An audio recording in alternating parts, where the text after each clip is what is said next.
epimysium is covering around that muscle. That's the whole thing. Keeps it all in place. Then we have all these little fibers that are lining up this way inside this muscle. They're going the length of the muscle though, okay? They go the length of it. So this is a cross section. Then we have another layer of connective tissue that goes around this, the perimysium, that holds these little bundles of myofibrils together, and they're surrounded by connective tissue. So these little compartments slide against each other. They're able to move inside that. So we can have this little spot, this one here contract, and this one not contract. We don't have to make our whole muscle contract at one time.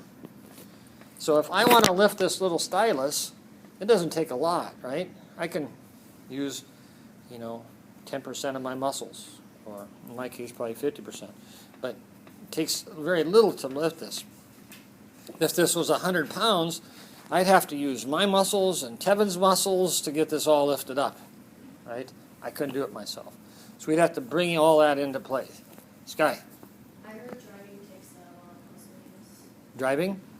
It takes a lot of coordination, a lot of fine motor control. And that's a little bit different than strong muscles, okay? If I'm going to be, like for you ladies, putting on makeup where you have to be real precise, that takes fine motor control. For guys, we just brush our hair, and that's gross motor control. We don't do a lot of fine work with that stuff. At least I don't. So if you took a piece of fat and a piece of muscle at the same size, would they weigh the same? Or is one weigh more? Nope. Muscle is usually heavier than fat, which is kind of weird. You think that the fat would be heavier, but the muscle is actually more dense than the fat is. Yeah. Okay, questions about this? Then we have these little bundles here, and these little things, the little dots, those are your myofibrils. That's the smallest part of it. And they even get smaller than that. We go down to the cellular level. And that's what's a part of the contractile unit. So each one of these here can contract, and some of them don't have to contract. Some do, some don't. And the more we need them, the more of those bundles we bring in. The less we need them, the less we use. We conserve energy that way. Okay. Fascia is just the covering around the muscles, these muscle groupings, right? Superior fascia is below the hypodermis. So we have the epidermis, the dermis, the hypodermis, and our muscles. Epidermis, dermis, hypodermis, then our muscles. Okay, so where would we put breast implants in that layers? Where do we stick our breast implants in there?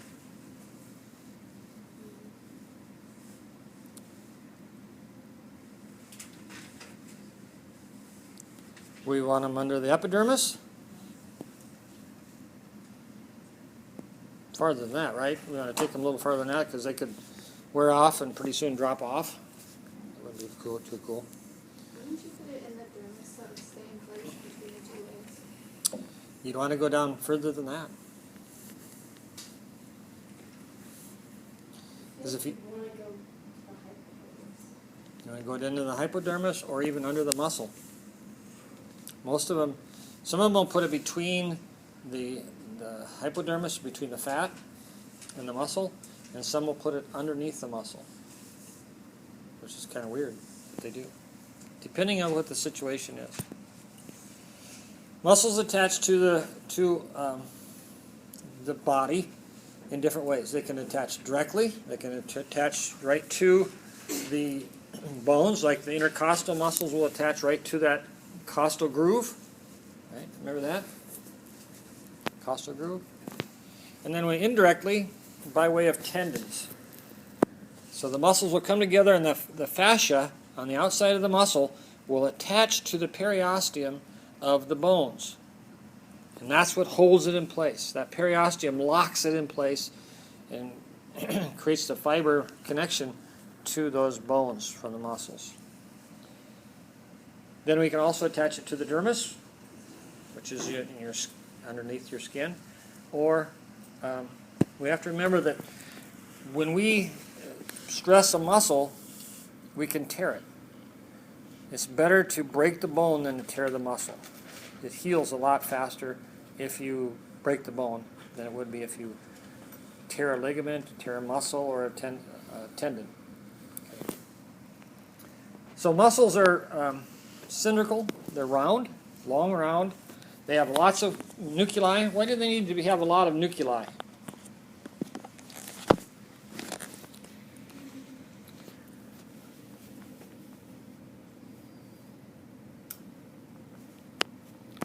What's in the nuclei?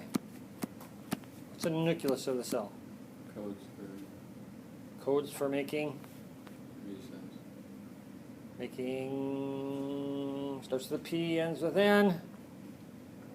Protein. That's what cells are made of, muscles are made of, right? Protein. Yes, we have to have that in there.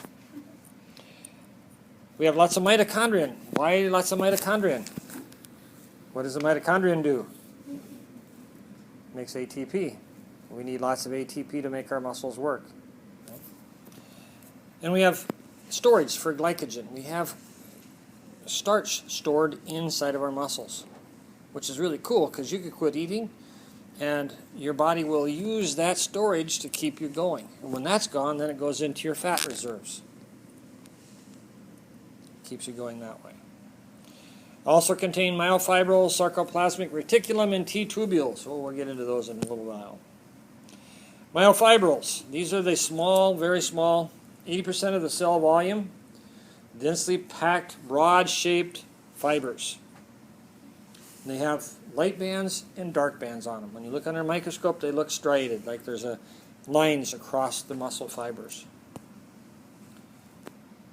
The myofibrils are the smallest parts of this, and they'll have these little striations, these little bands on them, like here and here and here, and that's the contractile unit of those muscle fibers. The muscles contract between those lines, and it pulls those lines together as it goes through.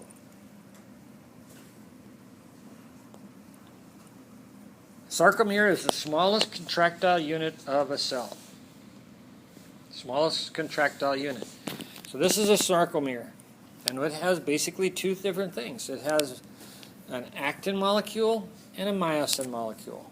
Two molecules, proteins, and they interact with each other and create a contraction or a movement across each other. Right? So we have the Z disc to Z disc, and here's the different. We have bands. An I band is kind of a clear area. The H zone is between the contractile proteins. And we have this, the A band is really where the contraction takes place. This way? Keep moving over, don't I? Sorry. So the Z lines, or the Z bands, some books call it, are the end products. That's where everything hooks together. That's the anchoring of these proteins. They're contractile. They have the ability to shorten. That's what that means. So when we have this piece of sarcomere, this is a sarcomere from here to here. Okay, that's a sarcomere. And when we stimulate this, we're going to send a neural impulse down into this mechanism, and it's going to bring the actin this way on both sides, and by doing that, it brings the sarcomere shorter. Yep. It's like a ratcheting mechanism. It pulls the two ends together. Okay. I know you probably don't have that yet, but we're going to get to more of that. So we have the thick filaments, and we have the thin filaments. They are the parts that move things together. The thin is the actin, and the fat or is the myosin molecules. They are both parts of that. So the Z discs are what actually we can see, and they move together when we contract. The H is the overlap, and the M line is where we get the thick filaments are actually together. So when you get out being a nurse, unless you're doing research, you can look all this stuff up. You'll have to look it up because you'll forget what band does what and how this all fits together. So just get the general idea of how this all fits together so that you understand the contraction mechanism and how this all works.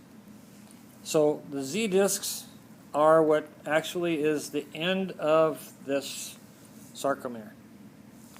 Then we have the H zone, which is the kind of the gap in between the actin and myosin. And then the dark bands here, these parts, is where the two are contracting together. And when they contract, they get thicker and they get darker in the A band. The A band gets darker and thicker. But if you look at this picture, you're going to see that the actin is kind of thin and wiry, kind of like if you take wire and twist it. The myosin looks like a bunch of golf clubs. They're all laid together, and their heads are sticking up. That's what the myosin looks like. And on the actin molecule, there are little places for those heads to fit. And when the heads fit in those little receptors on the actin molecule, then we send a little bit of ATP in there. We juice it up. The heads move in one direction, and it pulls the actin across the myosin molecule. We'll go through that a little bit more, several times. So this is the myosin molecule. It's got the little head, and it's got a tail, just like our bones do, a head and a tail. So myosin has two polypeptide chains. It's a protein. It's a little bit contains two small light peptide chains, a binding site for the actin, which is here. You have a binding site up here, and then you have a place where the ATP comes in.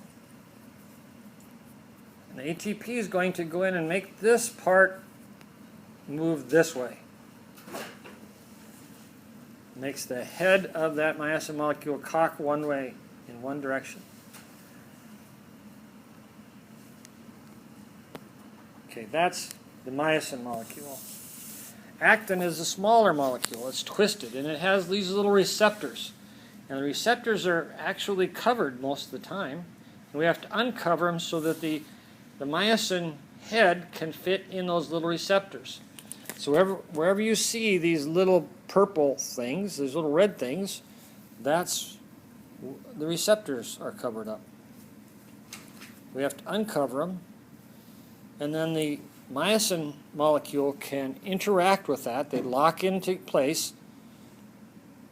The ATP comes in, it moves the myosin over the top, moves actin over the top of the myosin, and then when it gets contracted, it has to come off. So we have mechanisms to attach the myosin to the actin, and we have mechanisms that release the actin and myosin molecules from each other.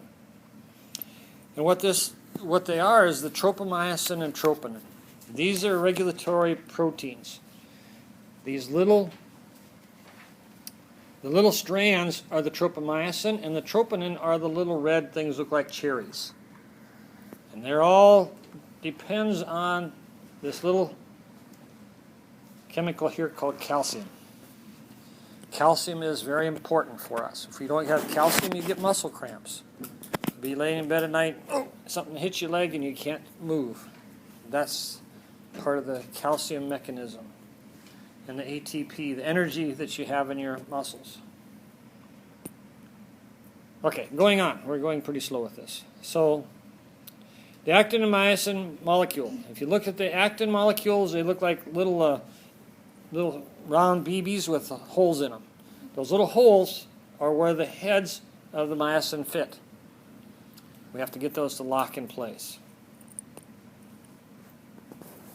We do this because we have the amount of calcium that's in the muscles themselves. If you don't eat calcium, you don't have a lot of calcium in your muscles. Without the calcium, we can't release the covers over the top of these receptors in the actin molecule. The myosin can't get to them. So we have to have calcium. So what we do is we have this network of endoplasmic reticulum. A smooth endoplasmic reticulum. It doesn't have the little bumps on them. They're nice and smooth. And what it does is it creates kind of a funneling mechanism, a storage facility and a funneling mechanism for these calcium ions. It stores them. It regulates the calcium levels, and when we get an impulse from our brain, it goes to the muscle, and we'll talk about how that activates the muscle really soon. It goes to what we call a T-tubule, which is just a tube that goes down into the muscle itself. It sends the electrical impulse down into that muscle, and when it does, it stimulates the endoplasmic reticulum to dump the calcium molecules. It dumps them into the environment around the actin and myosin molecules, and when it does, the calcium binds with the troponin and pulls that chemical off the actin molecule and allows that myosin molecule then to act on that, to connect with it. Okay. Everybody lost? Yeah, that's what I figured. It's a tough concept. This was my favorite. This is my favorite, probably. This is your favorite unit? 5 out. Not for most people. This is usually the very toughest, hardest part.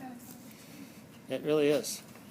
So this is kind of what it looks like if you had a bunch of little fibrils together, little sarcomeres together. You have M band, which is really thin, H zone, A band, which is the actin and myosin over the top of each other. Then you have your Z disc. That's the dark striations that are there. Okay. T-tubules conduct impulses deep into the muscles, and they stimulate voltage regulators, and that's what opens up the endoplasmic reticulum, and that releases the calcium. So if you're a non-calcium eater, you're not going to have the calcium necessary for the muscles to contract. And you also have to have calcium, the proper relationships, for the muscles to relax. Contraction. Contraction is a generation of force. We don't actually have to shorten. We don't have to do this with my arm. I don't have to do this. I can just tighten my muscles up. That's contraction. It's contracting those actin and myosin molecules. That's an isometric contraction. This is isotonic, where you actually move the bones. Okay? We'll go through that later too. Sliding filament theory, this is what we've been talking about. The actin and myosin molecules slide across each other and create this contraction of the muscle fibers. Not the whole muscle, just muscle fibers. We don't need the whole muscle to shorten, just parts of it. Getting warm in here. Somebody's got the heater turned up. Okay? So this is kind of a simplified version of it. This is what it looked like if you just had arrows. The arrows, the actin and myosin molecules are acting over the top of each other. The actin moves, the myosin doesn't move.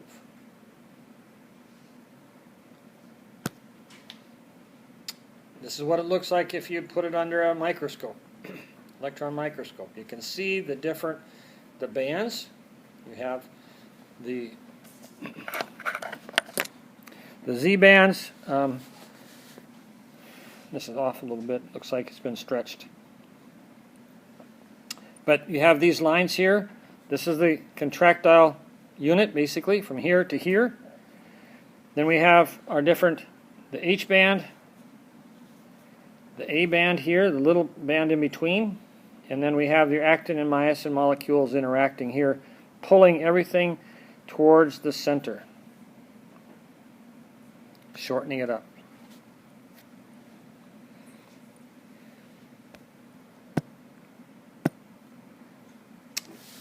So activation of the muscles occur at what we call the neuromuscular junction. A nerve and a muscle creates a neuromuscular junction. And we use what we call excitation contraction mechanism, coupling mechanism to make this work. So we have to have a shock from our nervous system to make the muscles contract. If we take the shock away from this, our muscles don't work. So if I would cut my spinal cord, say in my neck, I can't get my muscles to work because I can't get the electrical impulse from my brain to my muscles to make them contract. Now what's cool is that I can take an impulse like from a muscle stimulator machine, plug it into that nerve, send an impulse to that muscle. Even though my spinal cord is broke, I can make that muscle contract.